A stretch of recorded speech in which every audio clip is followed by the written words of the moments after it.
comecei a assistir esse anime na sua estreia, eu não imaginava o que ia encontrar. Apesar do hype inicial, das pessoas elogiarem, de onde vem tanto burburinho, até que eu finalmente entendi. Mais pra frente, polêmicas, desejo de cancelamento, discussões sobre a necessidade ou não desse anime. Será que após 11 episódios da sua primeira temporada, valeu a pena? O hype permaneceu? Olá, eu sou a Gabi Xavier e hoje tô aqui pra falar de Oshinoko, um anime que vocês pediram muito pra eu comentar e finalmente vim aqui dar as minhas impressões finais após o fim de 11 episódios da temporada de estreia.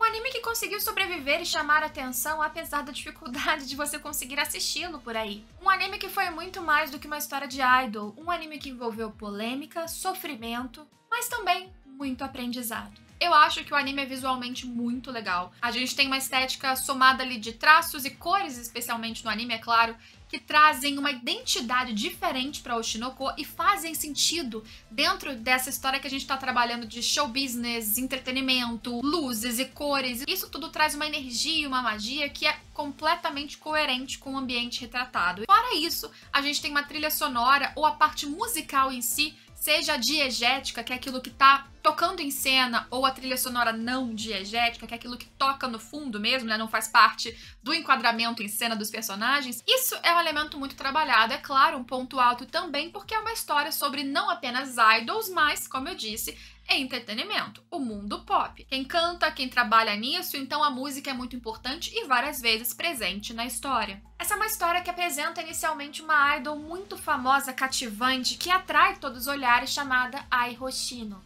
Uma idol que de repente aparece no hospital do nosso protagonista, grávida. Grávida em segredo, é claro, porque essas meninas não podem simplesmente mostrar que estão vivendo tranquilamente sem destruir a imagem que elas construíram, uma imagem que inclusive é quase sempre falsa. E quando você acha que a história vai te apresentar simplesmente uma idol e uma coisinha que parece estranhíssima, inclusive, que é o protagonista médico sendo fã de uma forma muito inapropriada para sua idade, momento esse que inclusive eu quase desisti de assistir. Não, a história vai muito além disso. Acontece um grande plot twist e a história não é mais sobre Ai, mas a sua reverberação e o que a gente entende da sua história continuará para sempre, ou pelo menos durante esses 11 episódios. Ai continua sendo uma referência, uma inspiração ou um impulso para um grande plano de vingança. Sim, existe uma questão de reencarnação, bem como esse é um vídeo mais com spoilers, o meu resumo vai ser um pouquinho mais, assim, revelador, mas o protagonista e uma das suas pacientes, ambos muito fãs dessa Ai, acabam falecendo no começo da história e são reencarnados posteriormente como filhos desta idol que estava grávida e eles renascem com um pouquinho de memória ali do que eles tinham sido, de quem era a Ai, e daí a história vai adiante até uma grande treta de assassinato acontecer. O protagonista agora se chama Aqua, a sua irmã é a Ruby, e através desses dois a gente vai ver, como eu disse, não só uma trama que, debaixo dos panos, é sempre sobre vingança, descoberta de quem causou o tal assassinato, só que o anime vai muito além disso, e essa é a parte que eu achei interessante, porém também foi a parte polêmica da animação. Como o personagem principal, ele acaba entrando sem querer nessa história de ser ator, como Ruby tem o sonho desde nova de ser também ela mesma uma idol, como a gente está lidando com vários espectros ali do mundo do entretenimento com jovens dentro do Japão, ou seja, uma história moderna, existe uma discussão muito pertinente e de propósito, é claro, sobre esse mundo do show business, sobre como essas pessoas, não só idols, mas qualquer ator, cantor, jovem, pessoa incluída nesse universo do entretenimento, todos eles são pressionados para serem perfeitos e faz parte da encenação de qualquer figura pública. Em geral, se você quer fazer muito sucesso, se você quer atrair muitas atenções, você criar uma persona e isso é colocado ali. Então existe essa troca muito tóxica entre a pessoa que acaba criando um estereótipo porque ela quer agradar e um público que quer ver aquele estereótipo e qualquer desvio de postura fora do que eles criaram como ideal, o público cobra. E às vezes pode cobrar agressivamente, muito agressivamente. Como é uma história moderna, também há inclusões de discussão sobre hate de internet, sobre manipulação de edição de programas como um reality show, e aí que tivemos também, é claro, um ponto polêmico ali perto do episódio 6, ou seja, mais ou menos na metade da temporada do anime, quando a mãe de uma lutadora lá do Japão que participou de um reality semelhante ao que foi colocado dentro dessa história no mangá e posteriormente no anime, ela foi muito vocálica, ela postou no Twitter, ela reclamou, dizendo que a história do anime foi inspirada no caso da filha dela. Fiz um vídeo falando só sobre isso, com datas, explicações, tudo que eu pude mapear, falando a minha opinião sobre a polêmica em si. Fato é que, apesar do justo sofrimento dessa mãe, que com certeza passou por algo pesadíssimo, eu acho até que o anime pode ter se inspirado nessa ou em várias histórias, mas independente de qualquer pessoa dizer se o anime é fraco, é sem graça, não é legal de assistir, eu acho que a mensagem que é passada sobre este contexto, sobre esse panorama de mundo do entretenimento, especialmente com jovens no Japão, é muito pertinente e é muito importante. E ainda que a história seja no Japão, e ainda que a gente esteja acompanhando Aqua, seu jogo ali de investigação, e coisas mais cotidianas do universo desses jovens, como a menina que é apaixonada pelo outro e não é correspondida, ou será que é? A discussão macro, ela é muito bem feita. Ela é leve porque ela chega muito bem num jovem, quer dizer, se uma pessoa muito mais nova que eu tá assistindo, ela vai conseguir compreender e ter tempo de refletir sobre as mensagens que estão sendo passadas, mas ela é séria na medida em que ela não brinca com o que tá acontecendo. Eu acho, por exemplo, que mesmo esse caso que deu polêmica, dizendo que poderia ter ali sido inspirado na filha e isso seria muito inconsequente e insensível, ainda assim a abordagem que foi dada foi mais positiva, trazendo uma possível solução ou uma utópica ali mensagem de como poderia tudo ter sido diferente nesse e em tantos outros casos que acontecem o tempo todo no Japão e fora do Japão.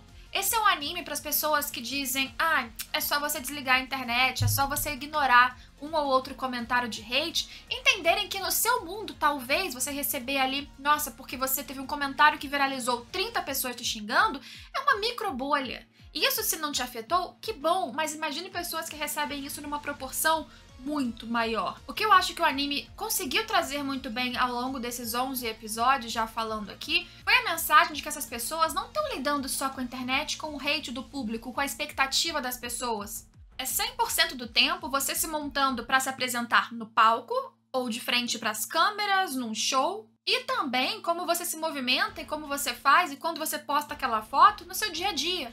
A sua vida privada não é mais só sua. A sua vida privada, ela tem que ser milimetricamente calculada, porque qualquer coisa que vaze, que saia do padrão, que saia do que é esperado de você, como eu disse, vai ser cobrado e pode acabar com tudo que você construiu. E se você não consegue atingir os patamares necessários, você vai se cobrar sobretudo, mas o seu agente também, a empresa da qual você faz parte pode ser que te desvincule, ou porque você não deu resultado, ou porque você envelheceu. E aí quem é você numa trilha de falhas que você sozinho tem que conseguir superar? Essa é uma mensagem, por exemplo, muito legal que foi trabalhada mais nesses últimos episódios sobre a personagem Arima. Ela surge como uma espécie de algoz ali pelo lado dela, com o Aqua, a criancinha, quando o Aqua vai atuar num filme, ela é a atriz mirim de sucesso, e aí a gente descobre que a menina que foi muito visada e elogiada como uma atriz mirim, ela teve uma sucessão de projetos conforme ela foi envelhecendo, que não deram certo, e isso não só, é claro, era ali uma coleção de falhas que ela mesma tinha que lidar e sofrer com, mas as pessoas ao redor dela reforçavam isso. Pô, você falhou, então não vamos continuar com você aqui não, tá bom? E aí a gente foi descobrindo no final desses 11 episódios que ela mesma começou em algum momento, que ela nem se recorda quando, a se autodepreciar. Quando as outras pessoas vierem e falarem a mesma coisa, você já tá preparada. E aí, por exemplo, essa personagem não conseguia enxergar os seus potenciais,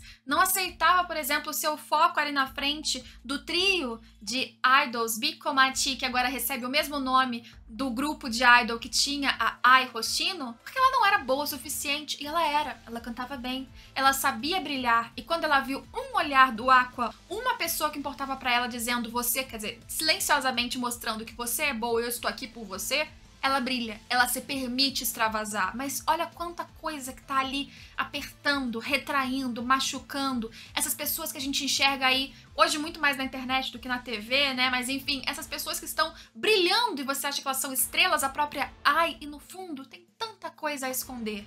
A gente pode pensar, mas essa é uma história complexa? Honestamente, não. Se você for pegar episódio a episódio, são poucos aqueles que têm grandes reviravoltas, exceto aquele episódio inicial mais comprido, que foi o de estreia aqui.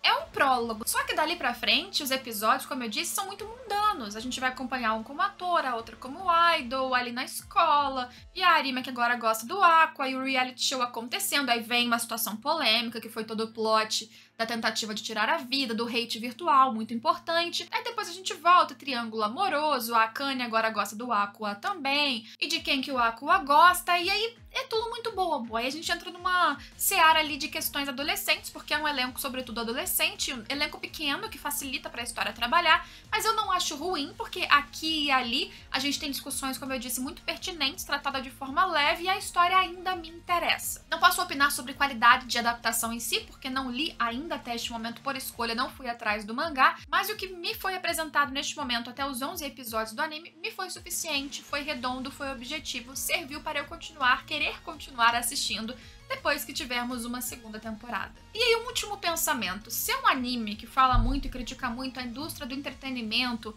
faz sentido ter um protagonista que ele é o reflexo do cara mais velho, a mente do cara mais velho que era apaixonado por uma menina mais nova, e isso por si só é algo criticável e ruim e um reflexo negativo que tem que ser apontado na indústria? Eu até acho que faz, eu não vou dizer sobre a história inteira porque não tenho conhecimento, então falando só até este ponto do 11º episódio.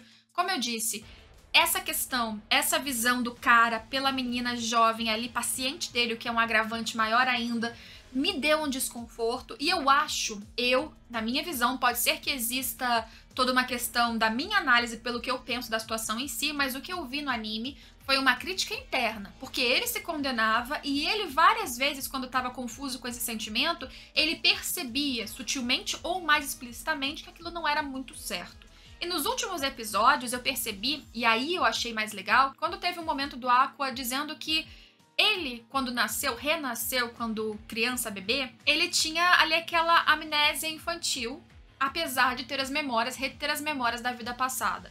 Conforme ele foi crescendo, as memórias foram ficando mais vívidas, mas ele sempre se sentia conforme o seu corpo no momento. Então ele reagia aos estímulos, por exemplo, hoje, de um adolescente. Então, se ele vai pensar em quem ele gosta, qual mulher ele persegue, não é uma mulher que o seu eu de tantos anos lá, não sei quanto ele tinha mais quando ele era médico, adulto, sentia naquela época. Não. Ele se sente como um adolescente, o Aqua. Cada vez mais, apesar das suas memórias anteriores, ele é o Aqua.